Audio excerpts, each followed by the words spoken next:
আমাদের কি এরকম অবস্থা আছে? কি আমাদের কি অবস্থা আছে নাকি? বিচার ব্যবস্থা এমন হয়ে গেছে, চোরকে বলে চুরি করো আর পুলিশকে বলে তেড়ে ধরো। শুধু তাই না, জন্ম হলো ৭১-এ আর সাক্ষী দেয় ৭২-এ। এই যে ঘুমায় গেলে কাজ হবে না ভাই, জোরে বলেন ঠিক না ঠিক বলেন। থাকে সিরাজগঞ্জে আর মামলা হয় রাজশাহীতে। একদিন না, ২ দিন না, ইলেকশনকে কেন্দ্র করে দিনের পর দিন, রাতের পর রাত, মাসের পর মাস অনেক ইসলাম আন্দোলনের কর্মী আছে যারা বাড়িতে একটা রাত্রি ঘুমানোর সুযোগ পর্যন্ত পায়নি। এই জুলুমের শেষ হবে ইনশাআল্লাহ। ইনশাআল্লাহ বলেন। জুলুমের শেষটা কিভাবে হবে সেটা শুনেন।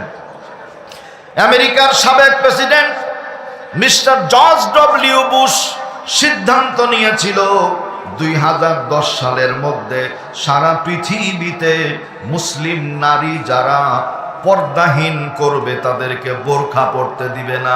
নাউজুবিল্লাহ বলেন। ২ নম্বর সিদ্ধান্ত ছিল মুসলিম পুরুষ যাদের মুখে আছে দাড়ি, সমস্ত মুসলমানদের দাড়িগুলি কেটে ছেটে পরিষ্কার করে দিবে। নাউজুবিল্লাহ বলেন। দাড়ির বিরুদ্ধে, পর্দার বিরুদ্ধে যেমনি জর্জ ডব্লিউ বুশ ঘোষণা দিল, বাস্তবায়নের জন্য বিধানগুলি চেষ্টা শুরু করে দিল। আল্লাহর মেহেরবানি হতে দেরি হলো না। এই জর্জ ডব্লিউ বুশকে আল্লাহ খুব দ্রুত সময় টেনে নিয়ে চলে গেলেন ইরাকের ময়দানে। ইরাকের ময়দানে নিয়ে যাওয়ার পরে যখন ভাষণ শুরু করেছে, আমার ভাইয়েরা, তোমার বোনেরা, বক্তৃতা চলাকালীন সময় আল্লাহ পাক ইমানের জজবা বাড়িয়ে দিলেন। তদানীন্তন সময়ের সাংবাদিক মুনতাজির আল জাইদি 2 পা থেকে 2টা জুতা খুলে নিয়ে জর্জ ডব্লিউ বুশের গালে এমন জুতার বাড়ি মারল, ডব্লিউ বুশ আর ক্ষমতায় থাকতে পারে না।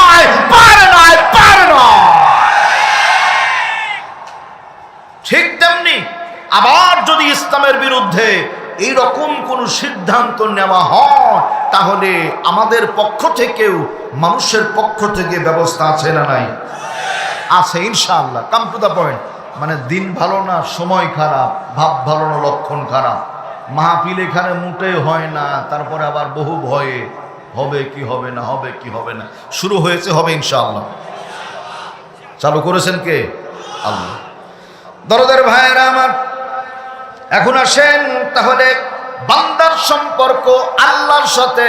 আল্লাহ পাক কি বলছেন? যদি আমার সাথে সম্পর্ক করতে চাও, ইন্না আরাদনাল আমানাতা আলাস সামাওয়াতি ওয়াল আরদি ওয়াল জিবাল। আল্লাহু আকবার বলেন। নিশ্চয় আমি আমার এই আমানত মানে কোরআনে কারীমকে আসমানকে দিলাম, জমিনকে দিলাম, পাহাড়কে দিলাম, এরা কেউ গ্রহণ করেনি। ওয়া হামালাহাল ইনসান, শেষ পর্যন্ত মানুষ গ্রহণ করেছে। ইন্নাহু কানা যালুমান জাহুলা, নিশ্চয় মানুষ বড়ই নিরক্ষর, একটু বোকা টাইপের। বলেন নাউযুবিল্লাহ।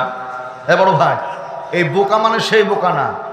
আমি আব্দুল শাকুর ভাইয়ের জন্য রাজশাহী থেকে কিছু নিয়ে এসেছি, এখন ভাইকে দিচ্ছি। আমার তো বড় অনেক, মোস্ট সিনিয়র, শুধু সিনিয়র না। আমাকে বলছে পাগল ছেলে, আসলেই কিছু নিয়ে আসতে হবে। এই পাগল সেই পাগল না, এটা ভালোবাসা। আলহামদুলিল্লাহ বলেন। বাবার জন্য দই কিনে নিয়ে গেছেন পাবনা, ওই ভালো দোকানের নাম বলছি না, আবার কোনো দোকানের নাম বলবো না, আমারটাই মনে হয়, নাম বলছি না। তখন বাবা বলে, বোকা ছেলে, এত ঘন ঘন দই নিয়ে আসে, এই বোকা সেই বোকা না, এটা হলো ভালোবাসা। আলহামদুলিল্লাহ বলেন।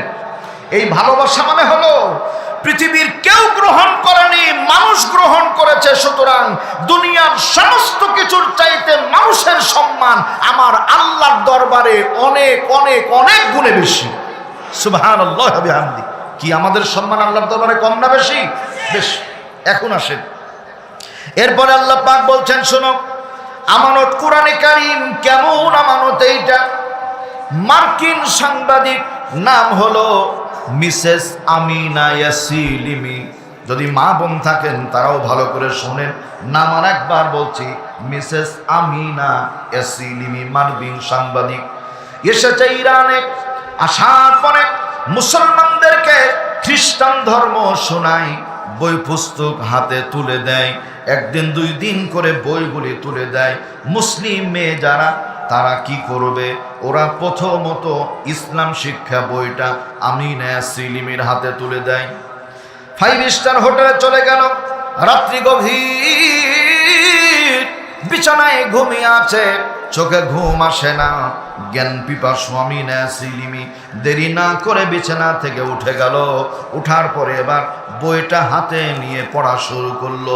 যত পড়ে ততই মনে শান্তি পেয়ে যায়। পরের দিন আবার গেছে। মুসলিম মহিলা যারা বিশ্ববিদ্যালয়ে পড়ে, যারা ইরানের মধ্যে, ইরানে যাওয়ার পরে মেয়েদেরকে এবার খ্রিস্টান ধর্মের বাইবেলটা ধরিয়ে দিয়েছে। দেখো পড়ো, আমাদের ধর্মীয় পুস্তক কত সুন্দর। মুসলিম মহিলারা চিন্তা করে একেতে আর এমনি এমনি হোমিও ডোজ দিলে হবে না, এখন অ্যান্টিবায়োটিক দেওয়ার দরকার আছে না। না, অ্যান্টিবায়োটিক হিসাবে আল্লাহর কোরআনে হাকিমটা হাতে তুলে দিয়েছে। সুবহানাল্লাহ বলেন। কোরআনে কারিম যেমনি হাতে তুলে দিয়েছে, আমিনা এসিলিমি দেরি না করে হোটেলে চলে আসলো। আসার পরে গা গোসল সেরে নিয়ে কোরআনটা নিয়ে পড়া শুরু করেছে। আল্লাহর কোরআনে কারিম যখন তেলাওয়াত করে, প্রথমেই তো লেখা আছে যালিকাল কিতাবু লা রাইবা ফি, no doubt, no wrong, this is the holy Quran. এর মধ্যে কোনো সন্দেহ নাই, সন্দেহের অবকাশ নাই। আমিনা এসিলিমি যতই পড়ে ওর অন্তরের মধ্যে কোরআনের প্রতি মহাব্বত তৈরি হয়ে যায়। দেরি হলো না, রাত্রি গভীর, সকালবেলা তাড়াহুড়া করে কোরআনে কারিমটাকে নিয়ে বিশ্ববিদ্যালয়ে চলে গেল আমিনা এসিলিমি। যাবার পরে মুসলিম ইরানের যত মেয়ে ছিল সকলের সামনে ঘোষণা দিয়ে দিল, আমি কোরআনের ভুল ধরতে গিয়ে, খ্রিস্টান ধর্ম প্রচার করতে গিয়ে এত বেশি মাতোয়ারা হয়েছি আল্লাহর কোরআন পড়ে, যা দুনিয়াতে আর কোনোদিন আমি চোখে দেখি নাই। দেরি করলাম না, পড়ে নিলাম লা ইলাহা ইল্লাল্লাহু মুহাম্মাদুর রাসূলুল্লাহ। আওয়াজ করে বলি সাল্লাল্লাহু আলাইহি ওয়াসাল্লাম।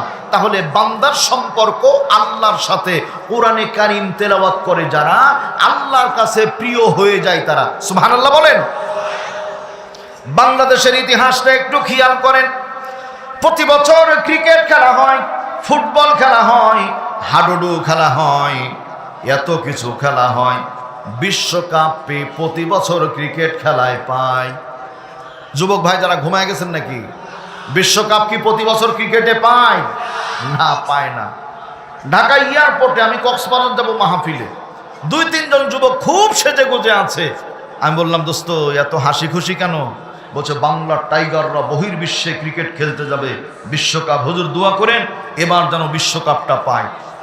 আমি বললাম, যদিও শরিয়াতে বাজি ধরে খেলা জায়েজ নাই, তবে শরিয়াত মেনে, ফরজ মেনে খেলতে অসুবিধা নাই, শরীর চর্চার জন্য। এরপরও দোয়া একবার করেই দিলাম, অন্তত এবার যেন বিশ্বকাপটা পায়। কয়েকদিন পরে ফিরছি, যুবক 3 জন বসে আছে, গালে হাত দিয়ে। সালাম দিয়ে বললাম, ভাইজান খেলার খবর কি? বলছে, হুজুর এমন হারা হেরেছে, লজ্জায় মুখ দেখানোর কোনো উপায় নাই। আমি বললাম, স্পেশাল বিমান আনতে যাবেন? স্পেশাল বিমান? বলছে বিমান ভ্যানালায় চড়তে নিবে না। হুজুর কথা বলেন না, চুপচাপ চলে যান, মেজাজ খারাপ। আমার ভাইয়েরা, এটা গেল নেগেটিভ। পজিটিভ শুনেন।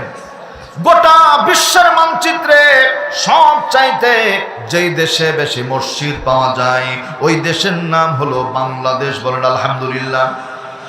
গোটা দুনিয়ার ভেতরে সব চাইতে যেই দেশে বেশি মাদ্রাসা পাওয়া যায় ওই দেশের নাম হলো বাংলাদেশ। বলেন আলহামদুলিল্লাহ।